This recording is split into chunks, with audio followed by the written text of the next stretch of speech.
वळतोय ती म्हणजे रविकांत तुपकर यांना पोलिसांनी ताब्यात घेतल्याचं कळतंय। वर्षा निवासस्थानी ते आंदोलन करणार होते, मात्र आंदोलनापूर्वीच तुपकरांना घरातून ताब्यात घेतल्याची माहिती आता हाती येते। शेतकऱ्यांच्या मागण्यांसाठी तुपकर हे आक्रमक झाले होते आणि या पार्श्वभूमीवरती ही कारवाई करण्यात आली आहे। पोलिसांनी ताब्यात घेतलेला आहे। वर्षा निवासस्थानी ते आंदोलन करणार होते। शेतकऱ्यांच्या विविध मागण्यांसाठी रविकांत तुपकर हे आक्रमक झाल्याचं कळत होतं। वर्षा निवासस्थानी ते भेट देणार होते, मात्र त्याआधीच ही कारवाई करण्यात आली आहे। आपण अपडेट जाणून घेतोय आमचे प्रतिनिधी सुष्मिता यांच्याकडून। सुष्मिता, रविकांत तुपकर हे आक्रमक झाले होते, वर्षा निवासस्थानी जाणार होते, मात्र त्याआधीच त्यांना पोलिसांनी ताब्यात घेतल्याचं कळतंय। नेमकं काय घडतंय?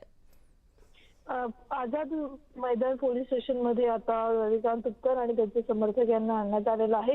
पोलिसांनी त्यांना आंदोलन करण्यापूर्वीच ताब्यात घेतलेलं आहे। मुळातच शेतकऱ्यांच्या प्रश्नांना राज्य सरकार कुठेही न्याय देण्यासाठी सक्षम नाही आणि शेतकऱ्यांच्याच मुद्द्याला पुढे नेण्यासाठी रविकांत तुपकर यांनी आक्रमक भूमिका घेतलेली होती। ते वर्षा निवासस्थानी जाणार होते आणि ज्या पद्धतीचं वक्तव्य त्यांच्याकडनं करण्यात येत होते त्या अनुषंगी पोलिसांनी त्यांना ताब्यात घेतलेला आहे। दुसरा महत्त्वाचा मुद्दा म्हणजे या संपूर्ण आंदोलनाचा परिणाम हा गंभीर होईल अशा पद्धतीची चिथावणी जी आहे ती रविकांत तुपकर यांनी पोलिसांनी ताब्यात घेतल्यानंतर दिलेली आहे।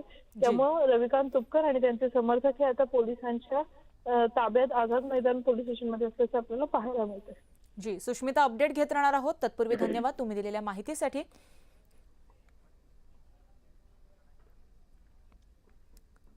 तर राज्यातील वरिष्ठ पोलीस निरीक्षक दर्जाच्या अधिकाऱ्यांनी